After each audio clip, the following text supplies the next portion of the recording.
Picture a dust-swept frontier town in Princeton, Missouri, 1852. This is where our story begins, the birth of a legend who would later be known as Calamity Jane. But before the tales of adventure and Wild West heroics, there was just a little girl named Martha Jane Cannary.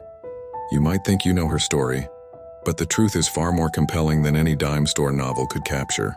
Martha wasn't born into luxury or even modest comfort. She was one of 7 children, living in a time when the American West was still raw and unforgiving. Life in those days wasn't easy for anyone, but for the Cannary family it was particularly harsh. Every day was a struggle for survival, with Martha and her siblings learning early on that nothing in life comes without hard work. Their father, Robert Cannary, was a gambling man who moved the family from place to place, always chasing the next opportunity.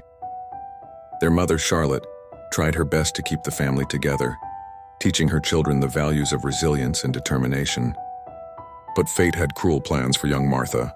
When she was just 12 years old, her mother succumbed to pneumonia during a wagon train journey to Virginia City, Montana.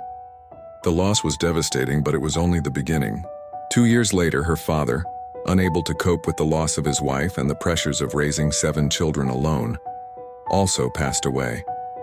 Imagine being 14 years old, standing at your father's grave, knowing that you're now responsible for 5 younger siblings. Most adults would buckle under such pressure, but Martha Jane Cannary wasn't most people. She had to grow up overnight, transforming from a carefree child into the head of her family. This is where the real story of Calamity Jane begins, not with the gunslinging adventures or Wild West shows, but with a young girl who refused to let her family fall apart. She took whatever work she could find, washing dishes, cooking, cleaning, anything to keep food on the table and her siblings together. The harsh realities of her childhood would shape her into the legendary figure we know today. That tough exterior, the rebellious spirit, the determination to survive against all odds. These weren't chosen traits. They were forged in the crucible of early tragedy and responsibility. They say adversity either breaks you or makes you stronger. For Martha Jane Cannary, it did something else entirely. It created a legend. But before she became Calamity Jane, before the stories and the myths, she was just a girl from Missouri who learned too early that life doesn't always deal you a fair hand.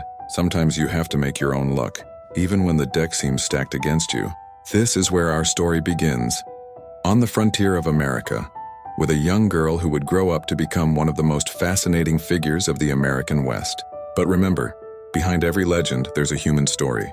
And Martha Jane Cannary's story started with loss, courage, and an unbreakable will to survive.